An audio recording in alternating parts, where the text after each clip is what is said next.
आदाब। मैं हूं सफदर रिजवी। आप देख रहे हैं लाइव एक्सप्रेस चैनल। आपसे गुजारिश है कि इस चैनल को सब्सक्राइब करें, लाइक करें, शेयर करें और कमेंट करें। अब देखें एक अहम खबर। उत्तर प्रदेश के चुनाव नतीजों ने यह साबित कर दिया है कि उत्तर प्रदेश के मुख्यमंत्री योगी आदित्यनाथ एक ऐसे नेता हैं जो लोगों का समर्थन हासिल करने में सक्षम है। अगर उन्हें लोगों ने समर्थन न दिया होता तो वह दोबारा इतनी बहुमत के साथ जीत हासिल नहीं कर सकते थे। उनकी जीत ने यह बता दिया है कि उनको लोग चाहते हैं, उनको लोग मानते हैं और लोग चाहते हैं कि वो एक बार फिर उत्तर प्रदेश के मुख्यमंत्री बने।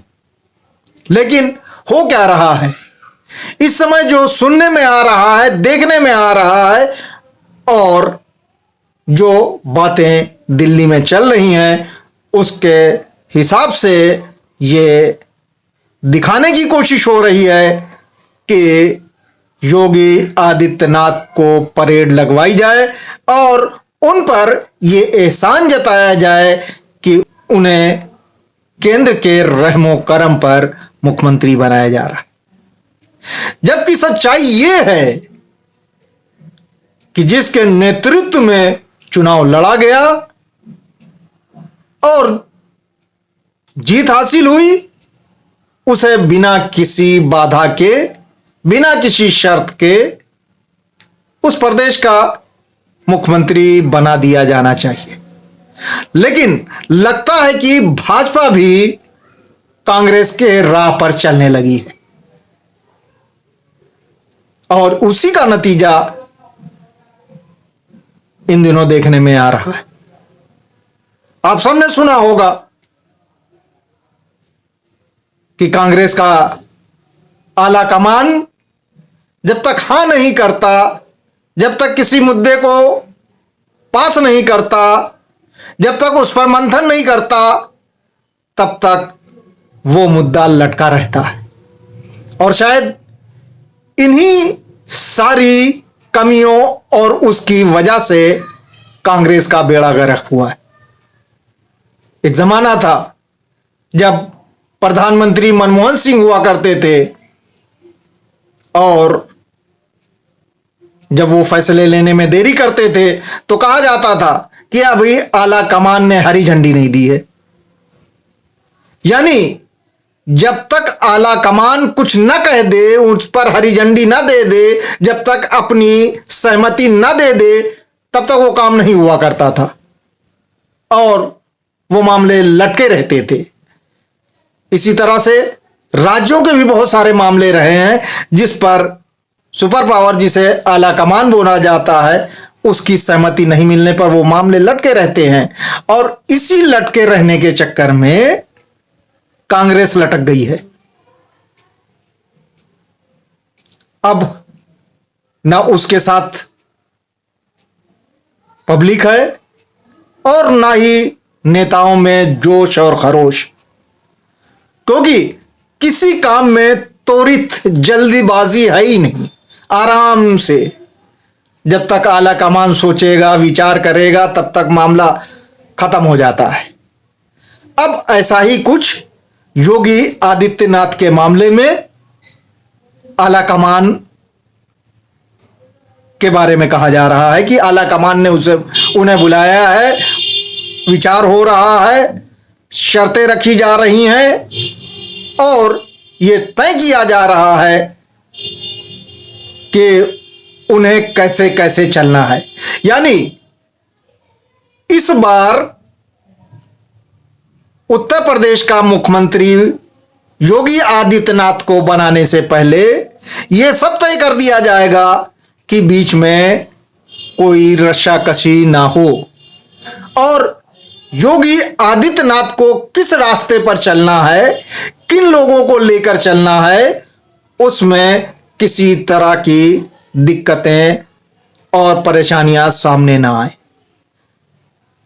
मीडिया में चर्चा ना हो और एक दूसरे की नाराजगी लोगों के सामने ना आने पाए, क्योंकि 2024 में लोकसभा का चुनाव होना है और लोकसभा के चुनाव को देखते हुए ही ये सारे रास्ते तय किए जा रहे हैं और बनाए जा रहे हैं।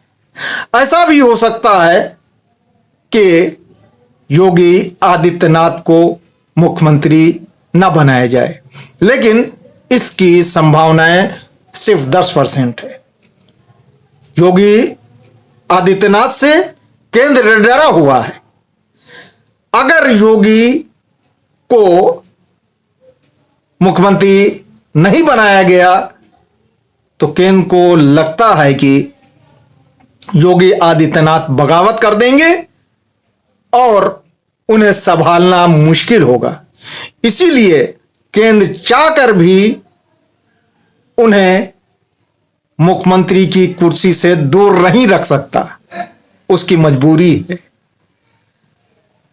क्योंकि ऐसा माना जा रहा था कि चुनाव तो योगी जी के नेतृत्व में लड़ा जाएगा, लेकिन मुख्यमंत्री की कुर्सी पर किसी और को बैठाला जाएगा।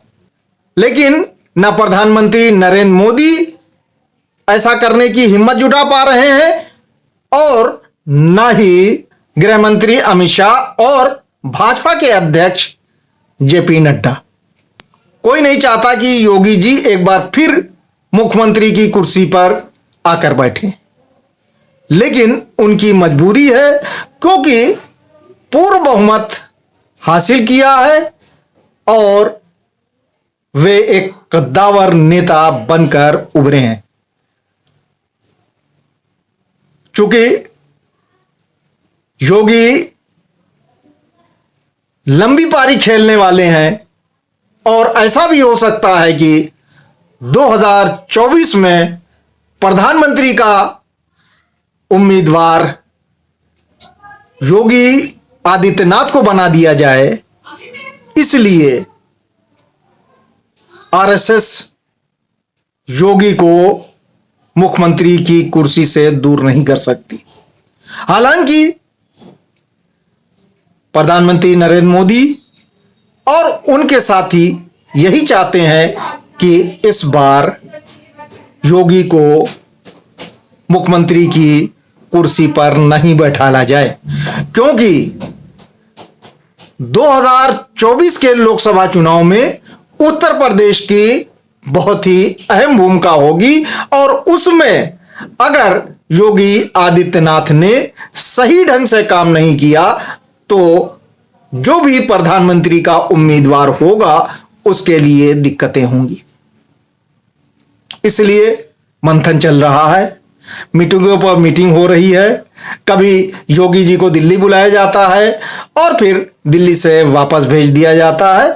इन सारी बातों पर चर्चा हो रही है और एक बार ऐसा देखने में लग रहा है कि भाजपा में भी कांग्रेस का कल्चर अपनाया जा रहा है और कांग्रेस के आला कमान की तरह यहां भी देरी की जा रही है।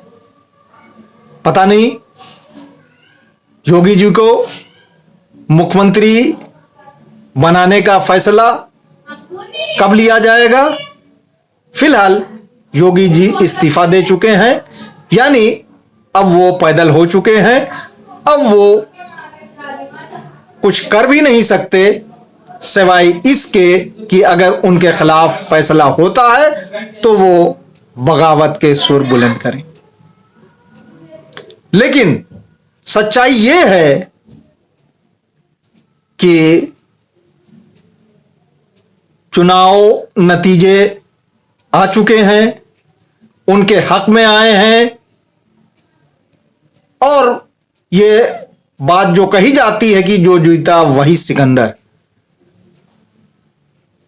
क्या हुआ,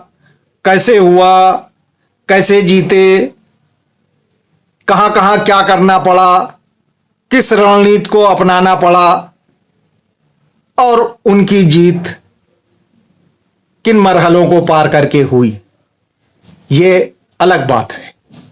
लेकिन चूंकि उन्होंने जीत हासिल की है, बहुमत हासिल किया है, अपने बल पर हासिल किया है और चुनाव में बेहद मेहनत की है, इसलिए उनके साथ किसी भी तरह की बेईमानी नहीं की जानी चाहिए और उन्हें मुख्यमंत्री की कुर्सी पर बैठाला जाना चाहिए। बहरहाल हालात को देखते हुए यह कहा जा सकता है कि योगी आदित्यनाथ के साथ ज्यादती हो सकती है,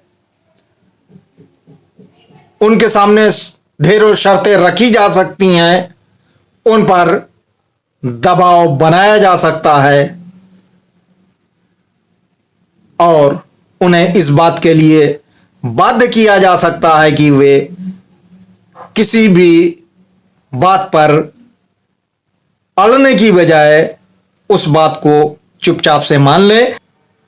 खैर, प्रधानमंत्री नरेंद्र मोदी को चाहिए कि योगी आदित्यनाथ को हरी झंडी दिखा दें और तारीख तय करके उन्हें मुख्यमंत्री बनाने का फैसला जल्द से जल्द ले लें और इसकी घोषणा कर दें।